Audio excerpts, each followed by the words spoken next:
지금 우리가 살펴보고 있는 이 고린도전서 15장은 소위 부활장이라고 불려지는 말씀입니다. 우리가 지난주에 살펴봤던 고린도전서 13장을 무슨 장이라고 부르죠?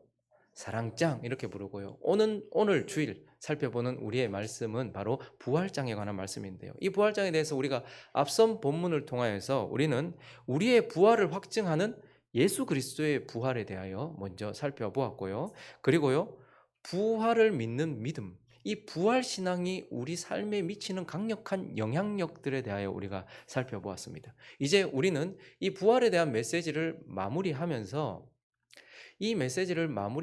부활의 실제, 부활과 관련된 실제적인 교훈들을 좀 살펴보려고 합니다. 여러분, 부활은 어떤 관념이나 바램이 아니고 예수 그리스도에게 일어났던 일이고 예수를 믿는 저와 여러분에게 일어날 일입니다. 그러니 실제적인 것이라는 것이죠. 그래서 우리는 오늘 본문을 통하여서 부활과 관련된 실제적인 교훈 한 세 가지를 살펴보려고 합니다. 그 첫 번째는요, 언제 부활하는가, 우리가 언제 부활하는가와 관련된 메시지를 좀 먼저 살펴볼 수 있습니다. 여러분, 저와 여러분이 예수를 믿는다면, 정말 저와 여러분이 예수 그리스도를 구주로 그리고 나의 하나님으로 믿는다면, 살아있는 믿음을 가졌다면 저와 여러분은 영광스러운 모습으로 부활할 줄 믿습니다.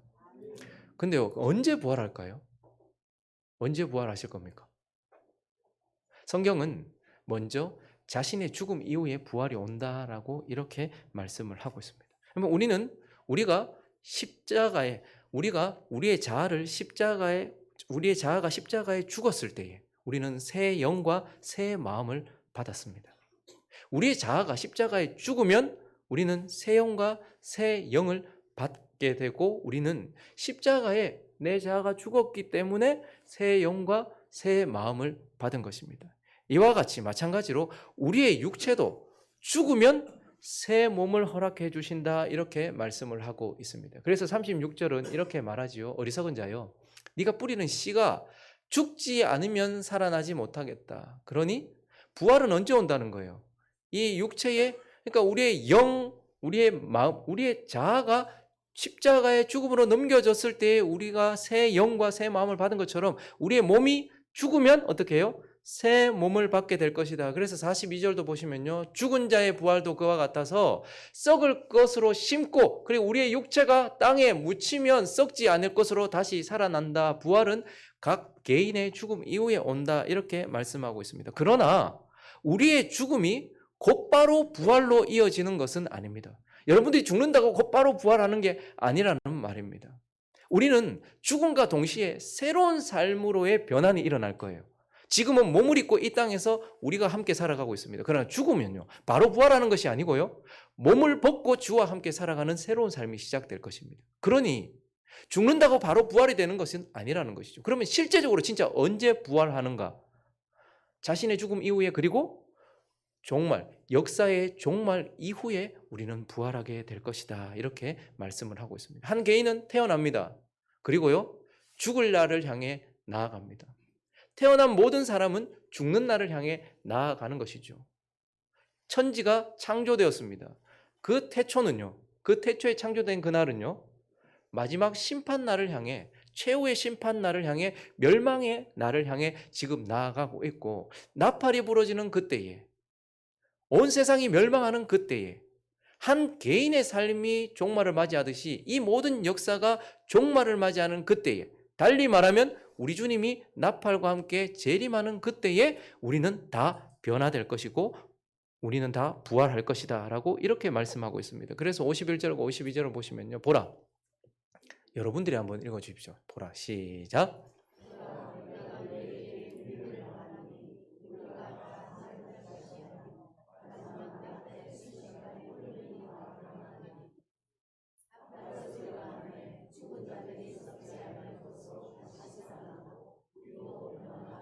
51절 가보시면요, 너희에게 비밀을 말한다. 우리가 다 잠잘 것이에요. 저기서 잠잔다는 것은 성도의 죽음을 의미하는 것입니다. 왜냐하면 잠은 아침을 깨우는 알람이 울리면 깨듯이 나팔 소리가 나면 죽은 자들이 다 순식간에 어떻게 된대요? 그때에 부활한다. 마지막 나팔이라고 말하고 있습니다. 여러분, 지금 나팔이 울리고 있습니까? 울리지 않고 있습니까? 올리고 있지요. 지금도 올리고 있습니다. 첫 번째 나팔, 두 번째 나팔, 세 번째 나팔. 지금도 계속해서 하나님은 경고를 주고 있습니다. 그러나 마지막 나팔은 우리 주님 오신다는 나팔이에요. 그런데 우리는 첫 번째 나팔도 듣지 못하고 두 번째 나팔도 듣지 못하고 지금 우리에게 하시는 나팔 소리를 듣지 않으면서 어찌 마지막 날 그 나팔 소리를 듣겠습니까? 지금 보십시오. 많은 사람들은 월드컵에 열광하고 있습니다. 그러나 1분에 걸쳐서 하나님이 땅을 두 번 흔들어 버리니까 한 나라가 지금 폭삭 망하고 있는 것을 우리는 봅니다. 왜 그렇게 될까요, 지금? 주님 뭐라고 말씀하시는 겁니까? 마지막 날이 다 임박했다라는 거예요. 그런데 마지막 나팔이라고 오늘 표현하고 있어요. 그러니까 앞에 나팔들이 있었겠죠. 그리고요, 마지막 나팔이 부는 그때, 우리 주님이 진짜 재림하시는 그때, 역사가 끝나는 그 순간 우리는 어떻게 해요? 다 호련히 변화될 것이다. 그래서요, 태초에 시작되었던 우리의 역사는 마지막 주님이 재림하시는 심판날을 향해 가고 있고, 우리는 거의 임박한 끝에 서 있으며, 우리는 언제 부활할 것인가? 나의 개인의 종말 이후에 예수 그리스도의 역사의 끝, 그 지점에서 우리 모두는 다 부활하게 될 것이다. 주님이 오시는 그날 살아있으면 어떻게 될까요? 개인의 죽음을 지나지 않고 호련히 변화될 것입니다. 저는 저와 여러분이 살아서 주님 보면 좋겠다 생각합니다. 땅에 묻히지 않고 부활하면 좋겠다 생각해요. 그러나 우리의 죽음을 지나 주님이 오시는 나팔 소리가 임하면 그때 우리 모두는 다 영광스러운 몸으로 부활될 것이다 라고 오늘 본문이 우리에게 가르쳐주고 있는 것입니다. 그리고 오늘 본문을 통해서 주님께서 주시는 부활과 관련된 실제적인 또 다른 교훈은 무엇이냐면 어떻게 부활하는 거예요. 그리고 부활은 어떻게 해서 가능한가 하는 겁니다. 여러분, 우리 모두는 다 죽습니다.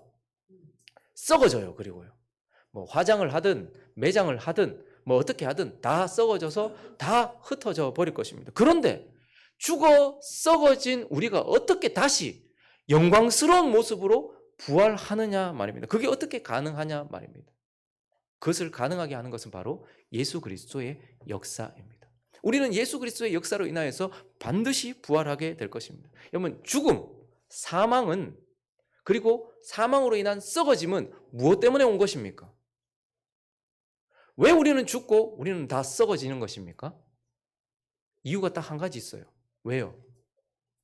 죄 때문입니다. 죄로 인하여 우리는 죽고 썩어지게 될 것이에요. 그리고요, 그 죄의 권능은 율법에 있어요. 죄가 우리를 죽이는 이유는 그 죄는 율법을 거스른 것이고 율법을 반역한 것이기 때문에 그래요. 그래서 율법을 거스르고 율법을 반역한 죄가 우리를 죽게 하고 결국은 썩게 할 것이라는 말입니다. 그러나 예수 그리스도께서 오늘 고린도전서 15장 55절부터 보시면요, 사망아 너의 승리가 어디 있느냐? 사망아 네가 쏘는 것이 어디 있느냐? 사망이 쏘는 것은 뭐예요? 죄를 쏘았기 때문에 우리가 죽는단 말이에요. 죄 때문에 우리가 죽는단 말이에요. 그리고 죄가 우리를 죽일 수 있는 권능은 어디서 나온다는 거예요? 율법이라. 사망아 네가 쏘는 것이 어디 있느냐? 사망이 쏘는 것은 죄요. 죄의 권능은 율법이다. 자, 그런데요, 57절 읽어주십시오. 시작.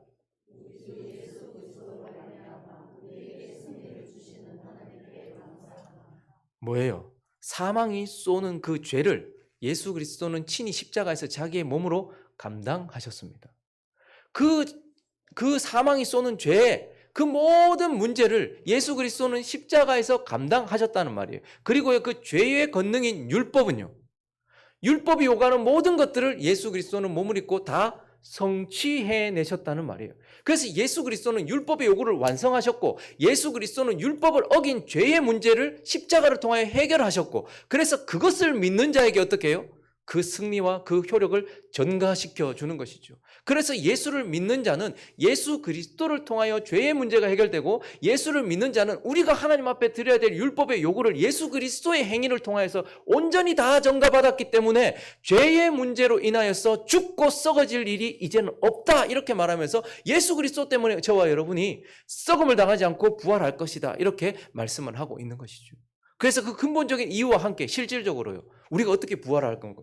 우리가 어떻게 부활할 수 있냐는 거예요? 하나님의 능력으로 부활한다는 거예요. 그 예수 그리스도의 역사와 결국 하나님의 능력으로 부활한다라는 것입니다. 하나님은 자신의 능력으로요, 공허와 혼돈과 흑암을 질서와 아름다움과 온 우주와 에덴으로 변화시키셨어요. 맞습니까? 공허와 혼돈과 흑암이었어요. 그런데 그분은 그분의 능력으로 이걸 에덴으로 변화시키셨고 아름다운 우주로 변화시키셨어요. 하나님은요, 부패한 우리의 영과 더러운 우리의 마음을요, 자신의 능력으로 어떻게 하셨습니까? 새 영과 새 마음으로 변화시키셨습니다. 마찬가지로 이제 하나님은 자신의 능력으로 저와 여러분의 몸을 변화시킬 것이다, 이렇게 말씀을 하고 있는 거예요. 그래서 51절을 보시면요, 읽어주십시오. 시작.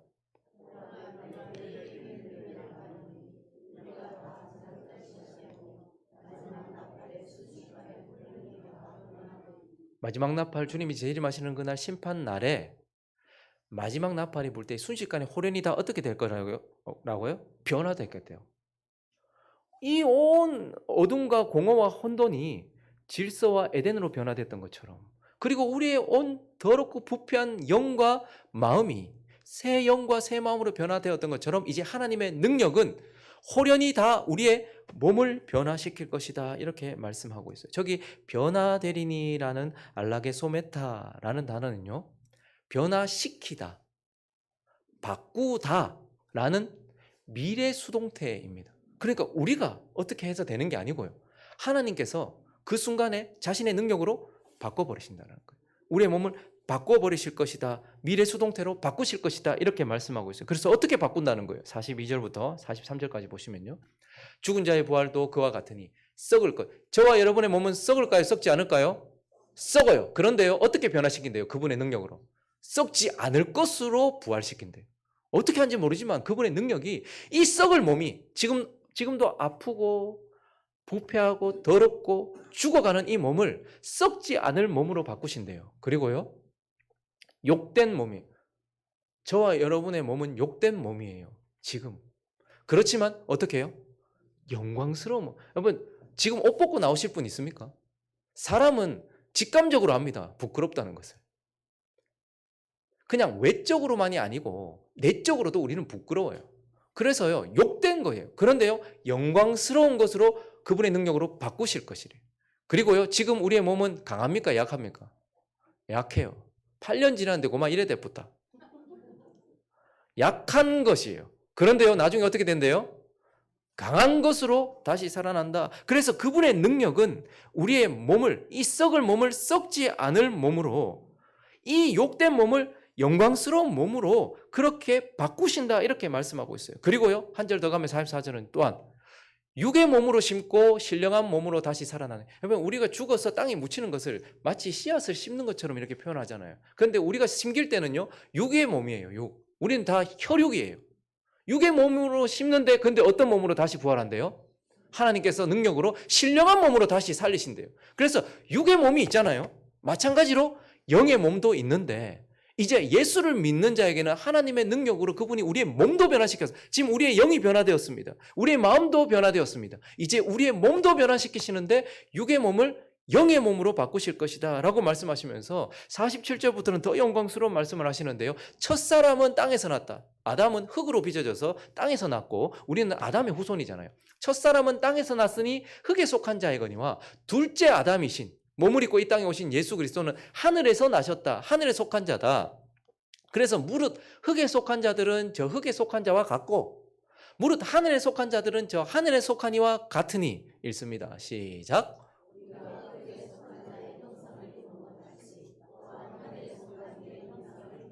하나님은 하나님의 능력으로 흙에 속했던 아담 안에 있었던 우리의 부모와 같았던 우리의 형상, 우리의 부모의 형상을 닮은 우리를 이제는 하늘에 속한 예수 그리스도의 형상과 같은 몸으로, 그래서 그분이 부활하시고 그냥 갑자기 사라지시지 않고 자신의 몸을 우리에게 보여주셨던 거예요. 제자들에게도 보여주시면서 이게 너의 미래다라고 말씀하신 거예요. 그래서 우리의 몸은요, 호련히 변화될 것입니다, 하나님의 능력으로. 근데 어떤 몸으로요? 최종적으로는 그리스도께서 죽고 다시 살아나신 그 영광스러운 몸처럼 우리의 몸도 그렇게 변화될 것이다 라고 말씀하시면서 우리는 이렇게 부활할 것이다 라고 부활의 메시지를 주고 있는 것입니다. 그리고 마지막으로 그분이 이제 사도 바울을 통하여서 우리에게 부활과 관련된 실제적인 교훈, 그 세 번째는 바로 왜 부활하는가? 왜 하나님은 우리를 부활시키실까요? 왜 우리를 부활하게 하실까? 그 이유는 먼저 하나님께 있습니다. 하나님이 우리를 부활시키는 이유는요, 자신의 영광을 위해서 우리를 부활시킨다는 거예요. 내가 부활하는 것이 하나님께 큰 영광이 되기 때문이다라는 것입니다. 고린도전서 15장 54절부터 보시면요, 좀 읽을 때 약간 이렇게 서울 사람처럼 좀 부드럽게 읽으면 좋겠는데 자꾸 이걸 읽으니까 욕하는 것 같아서 이 부분을 읽을 때 이 썩을 것이 썩지 않으면 있고 이 죽을 것이 죽지 않으면 있고, 우리 아까 전에도 성경 봉독할 때 약간 어감이 좀 세긴 해요. 그렇지만 경상도식으로 다시 한번 읽어볼까요? 시작.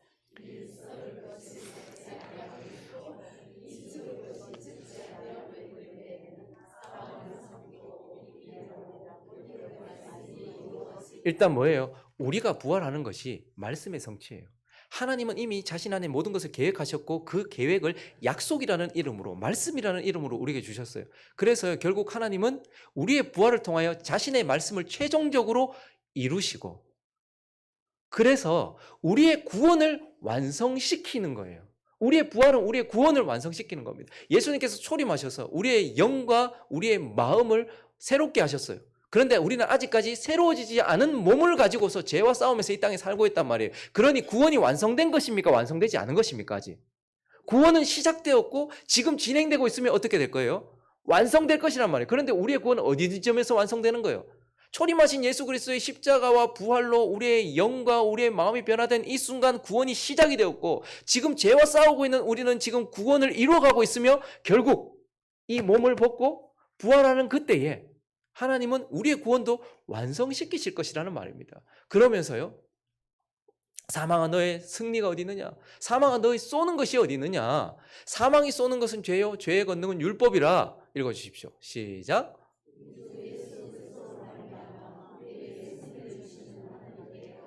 하나님은 이제 말씀을 이루심으로 우리의 구원을 완성하시고, 그리고요, 우리에게 승리를 주신다라고 얘기하고 있습니다. 저와 여러분은 지금도 싸우고 있는 군사예요.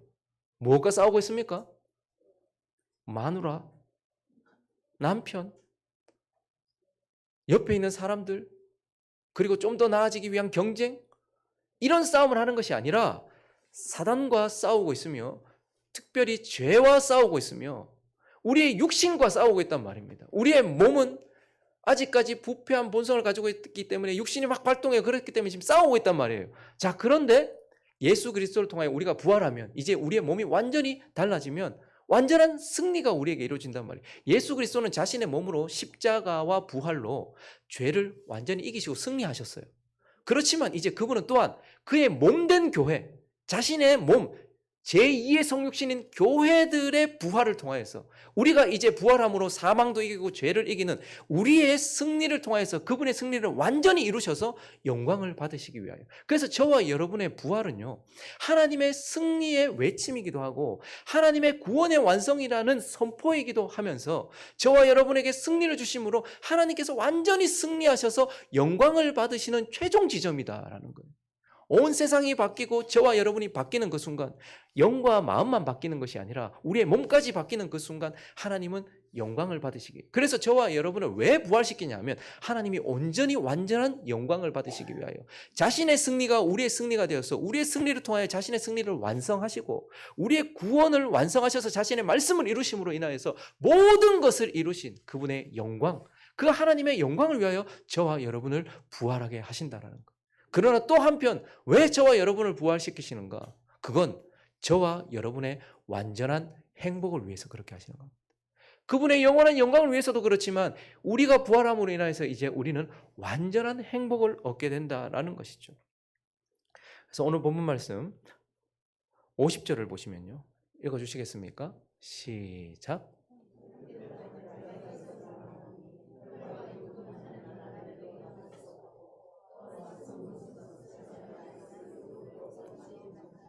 뭐 혈과 육, 저와 여러분 지금도 혈과 육을 입고 있습니다. 혈과 육은 하나님의 나라를 이어받을 수 있다 없다? 없대요. 썩는 것은 썩지 않은 것을 유업으로 이어받을 수 있다 없다? 없대요. 그래서 어떻게 하신다는 거예요? 이제 우리의 몸을 부활시킴으로 인하여서 썩지 아니하는 것, 혈과 육에 속한 것이 아니라 영에 속한 몸으로 인하여서 우리가 이제 하나님 나라에 들어가고 완성된 하나님 나라에 살며 이제 그 영원한 하나님의 유업을 이어받게 하기 위하여서, 그래서 이제 눈물도 없고 아픔도 없고 오직 행복만 가득한 그곳에서 우리의 완전한 행복, 여러분 우리가 뭘 한들 진짜 행복할 수 있겠습니까? 사망이 우리 앞에 있고 결국 우리의 몸이 썩어질 것 앞에 있다면 그 어떤 것도 순간적인 무엇인가는 줄 수 있을지 모르겠지만 모든 것을 다 허무하게 만들어버립니다. 아니 언제 죽을지 모르는 우리의 삶이, 그리고 언제 썩어질지 모르는 우리의 삶이 지금 성공을 한들 무엇하며 지금 뭘 이룬들 무엇하며 지금 기쁜들 무엇하겠습니까? 그리고 하나님 나라도 유업으로 이어받을 수 없는데요. 그런데요, 그분이 이제 진정한 행복을 우리에게 주시기 위하여서 우리에게 마지막 부활을 주심으로 인하여 저와 여러분은 영원한 유업을 이어받아 행복한 삶을 살아갈 수 있도록 하기 위해, 그래서 하나님은 부활을 자신의 영광과 우리의 행복을 위하여서 부활하게 하신다라고 말씀을 하고 있는 것입니다. 말씀을 정리하겠습니다. 그러면 사도 바울이 고린도 교회 성도들에게 마지막으로 외치는, 힘줘 외치는, 길게 외치는 이 부활, 왜 사도 바울은 부활에 대해서 우리에게 말했을까요? 부활이 우리에게 결국, 사도 바울은 이 부활이라는 교리를 통해서 결국 우리에게 하고 싶은 말이 무엇일까요?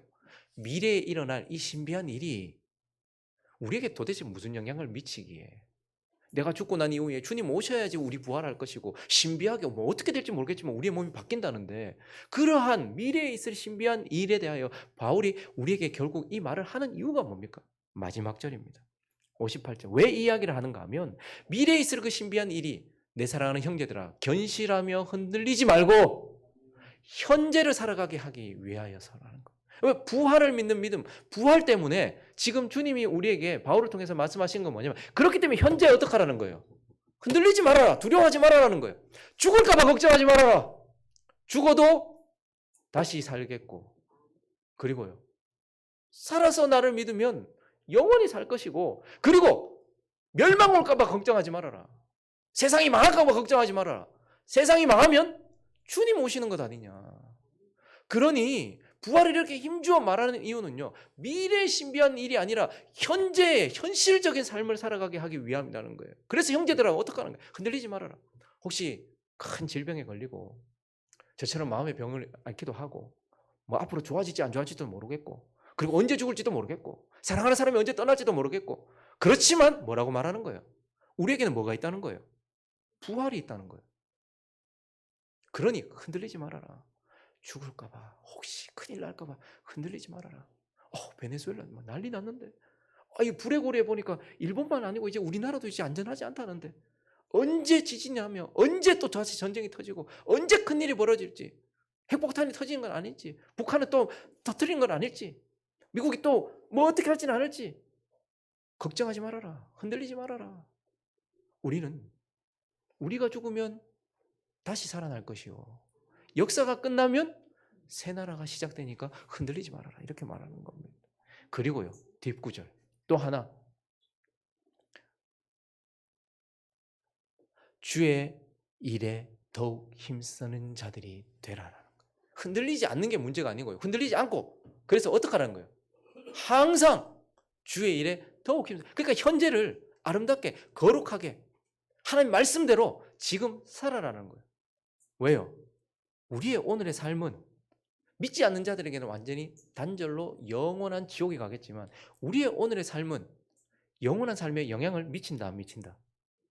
미친다는 거예요. 그러니까 오늘 우리는 부활할 것이고, 오는 세대를 살고 있는데 다음 세대, 오는 세대에도 이 세대의 삶이 영원한 삶에 영향을 미치기 때문에 오늘 이제 흔들리지 말고 부활할 것이니까 흔들리지 말고 항상 주의 일에 더욱, 사람들이 다 바보 같다고 얘기하고 사람들이 다 세상 일에 열심을 낸다 할지라도 우리는 흔들리지 않으면서 주의 일에 더욱 힘쓰는 자가 되라. 왜? 오는 세상에 우리의 삶이 연결되고 영향을 주기 때문이다. 그리고 무엇보다도요, 우리가 거룩하게 사는 우리의 몸으로서 오늘 이 삶, 거룩하게 살아가는 이 삶은요, 부활의 씨앗을 가꾸는 삶이기 때문에 그래요. 그럼 우리는 이제 어떤 씨앗을 뿌릴지 우리의 삶이 결정해요. 저는 농사를 잘 모르지만 그 씨앗 안에 씨앗을 뿌린다는 건 형체를 뿌리는 게 아니잖아요. 그 씨앗 안에 어떤 생명이 있는지 잘 몰라요. 그런데요, 밀을 뿌리면, 밀의 씨앗을 뿌리면 밀이 나잖아요. 보리의 씨앗을 뿌리면 보리가 나잖아요. 아이가 맞잖아요. 근데 우리는 그 안에 그 씨만 보면 뭐가 안에 들은지 잘 모르잖아요.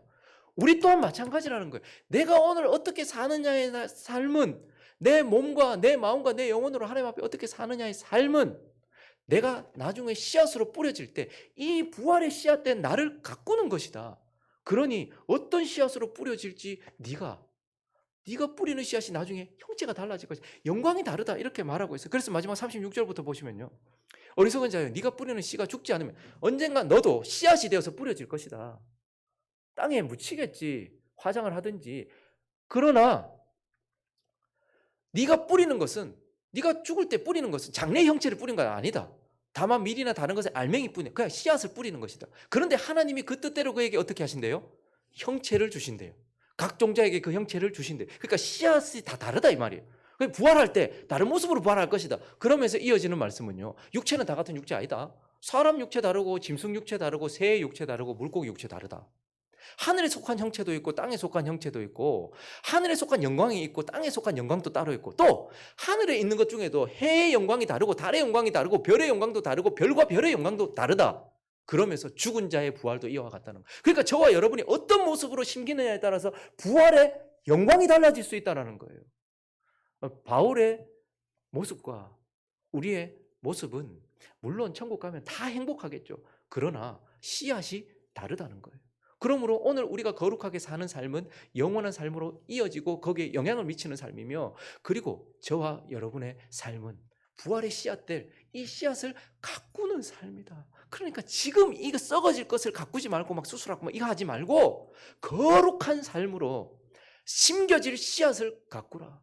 그러면 하나님께서 나중에 열매로 거두실 때 우리는 엄청나게 아름다운 열매로 하나님께 드려질 것이다.